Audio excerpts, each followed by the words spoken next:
Pagi Saklar, selamat pagi semuanya. Dan sekarang sampai kita pada sesi renungan kita hari ini.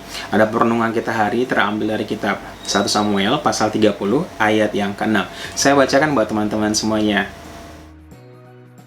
Dan Daud sangat terjepit karena rakyat mengatakan hendak melempari dia dengan batu. Seluruh rakyat itu telah pedih hati, masing-masing karena anak-anaknya laki-laki dan perempuan. Tetapi Daud menguatkan kepercayaannya kepada Tuhan Allahnya. Nats yang barusan kita baca terambil dari kitab 1 Samuel pasal 30 dengan judul perikop Ziklag terbakar, pembalasan Daud kepada orang Amalek. Jadi pada perikop ini diceritakan setelah Daud dan orang-orangnya pulang karena nggak jadi bantu Akis ya, akhirnya mereka pada hari ketiga nyampe di Ziklag.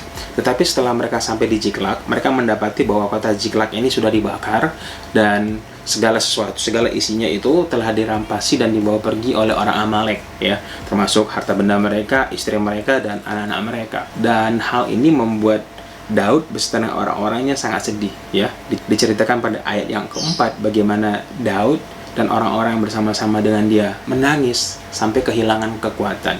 Pada ayat yang ke-6 kita melihat bagaimana akhirnya orang-orang yang bersama dengan Daud ini, orang-orang yang dipimpin oleh Daud ini berkumpul dan hendak melempari Daud karena pedihnya perasaan mereka. Hal apa yang kita bisa lihat di sini bahwa Daud ini bisa kita bilang mengalami yang disebut dengan double apes, ya kan?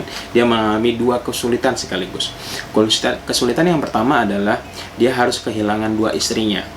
Ya, di sini belum dituliskan apakah dia sudah punya anak atau tidak, tapi Alkitab mencatat dia kehilangan dua istrinya beserta dengan harta benda yang dia punya. Dan ini tentu saja membuat Daud sangat sedih karena dia kehilangan apa yang dia sayangi, dia kehilangan apa yang dia miliki. Tetapi ini adalah kesulitan yang pertama sebenarnya yang mungkin saja masih bisa ditanggung oleh Daud. Tetapi kesedihan yang paling sedih adalah ketika orang-orang sekitarnya dia, sekelilingnya dia, orang-orang yang Daud pimpin hidupnya, ini berkumpul dan hendak melempari Daud. Jadi bisa dipastikan bahwa Daud ini sangat terjepit, sudah terjepit, sekarang dia sendirian karena semua tim yang ada bersama-sama dengan dia ini malah memusuhi dia.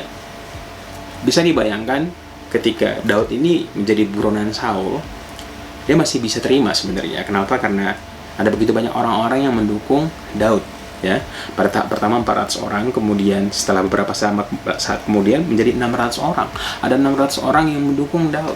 Tapi pada konteks ini, pada konteks double apes ini, Daud sendirian.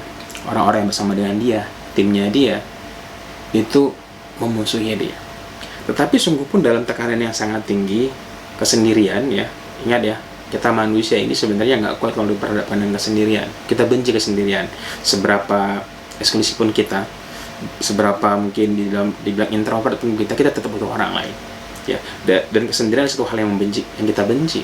Dan di tengah-tengah hal yang paling berat dalam kehidupan Daud, dia sendiri, dia ditinggalkan, dia diancam oleh orang-orang timnya dia diancam oleh anak-anak buahnya dia yang selama ini hidupnya dibentuk oleh Daud. Daud tidak menjadi patah semangat begitu saja. Kita mencatat, tetapi Daud menguatkan kepercayaannya kepada Tuhan. Daud tidak lari, Daud tidak patah semangat, Daud tidak tenggelam dalam segala kesedihan, tapi dia menggunakan momen itu untuk menguatkan imannya, menguatkan kepercayaannya kepada Tuhan. Tetapi tentu saja pertanyaannya adalah bagaimana menguatkan kepercayaan yang Daud miliki. Tentu saja tidak gampang. Tetapi satu hal yang kita tahu pasti, bagaimana si Daud ini bisa menguatkan iman kepercayaannya kepada Tuhan, tidak lain tidak bukan karena si Daud ini punya pengalaman yang panjang berjalan bersama-sama dengan Tuhan. Bagaimana Tuhan bisa memimpin si Daud ini, memberikan nyawa si Saul sampai 2 kali, berperang kesana kemari, menang terus. Bagaimana Tuhan bela Daud melawan Goliat, dan begitu banyak hal dalam kehidupan Daud di mana Tuhan begitu nyata menolong hidup Daud. Sehingga inilah yang menjadi dasar buat Daud untuk tetap percaya sekalipun hari ini kondisinya paling sulit. Karena Daud tidak saja kesulitan, kehilangan istri dan barang-barang berharganya, tapi juga kehilangan kepercayaan orang-orang sekitarnya. Tapi sekali lagi, ini tidak membuat Daud kehilangan kepercayaan kepada Tuhan, karena sekali lagi dia punya pengalaman yang panjang berjalan bersama-sama dengan Tuhan. Dan inilah yang menjadi kekuatan buat Daud dalam bertindak. Sekali lagi, Daud kali ini pun melakukan hal yang sudah-sudah. Dia tidak membiarkan perasaan dan emosionalnya untuk memimpin dalam dia mengambil keputusan. Dia tidak membiarkan tekanan orang-orang di sekitarnya untuk membuat dia mengambil keputusan. Tapi sekali lagi, di tengah-tengah kondisi tertekan sekalipun seperti ini, Daud tetap mengambil keputusan berdasarkan apa kata Tuhan. Kita melihat bagaimana cerita selanjutnya, di mana si Daud ini memanggil Abyatar, kemudian meminta baju efod dan bertanya kepada Tuhan, Tuhan, akankah aku mengejar orang-orang itu? Akan mampukah aku menyusulnya? Padahal kalau dipikir-pikir, dia maju berperang aja udah sih, ya kan? Ya dong, dia nggak salah. Dan kalaupun dia maju berperang, mungkin juga Tuhan akan bela, karena memang dia tidak bersalah gitu, dia diserang oleh orang lain. Tapi sekali lagi, Daud lebih daripada analisis keadaan, perasaan, dia selalu membiarkan dirinya dipimpin oleh Tuhan. Dia selalu bangun atau sediakan kesempatan untuk bertanya kepada Tuhan dalam mengambil sebuah keputusan. So teman-teman, pada pagi hari ini kita ngalamin apa dalam hidup kita? Pernah nggak ngalamin kesulitan seperti Daud ini?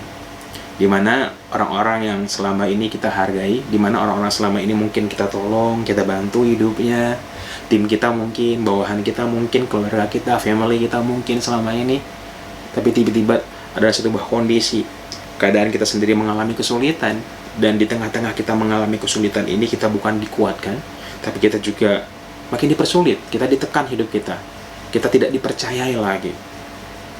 Kalau teman-teman pernah mengalami kejadian seperti ini, yuk, ambil apa yang Daud lakukan. Tetap tenang, tetap bangun iman percayanya kepada Tuhan. Dan ini juga menjadi titik poin kita pada pagi hari ini, bahwa memang kita harus punya pengalaman sih bersama dengan Tuhan. Kalau kita nggak punya pengalaman bersama-sama dengan Tuhan, maka pengetahuan kita akan firman, tahunan kita ikut Tuhan, itu hanya menjadi seremoni. Bahkan pembacaan Alkitab kita yang sempurna, pengajaran teologi yang kita terima. Tapi kalau kita nggak punya pengalaman bersama-sama dengan Tuhan, maka segala pengetahuan pembacaan Alkitab akan menjadi satu buah satu buah kemampuan literasi, kemampuan ilmu saja. Oleh karena itu, pada pagi hari ini, ya kan, mari gunakan setiap kesempatan yang Tuhan berikan, kesulitan-kesulitan yang Tuhan berikan dalam hidup kita, satu buah momen di mana kita pegang janji Tuhan, klaim apa yang sudah kita baca, ya kan? Kita pegang, kita percaya bahwa Tuhan tidak akan pernah tinggalkan kita. Tuhan akan menyertai kita, dan ini menjadi suatu momen kesempatan kepada kita untuk bergantung sepenuhnya kepada Tuhan. Karena sekali lagi, pengalaman demi pengalaman inilah yang membuat kita kuat bersama Tuhan. Pengalaman demi pengalaman inilah yang akan nanti membuat kita semakin matang dalam Tuhan. So guys, itu dia perenungan kita hari ini, ya kan?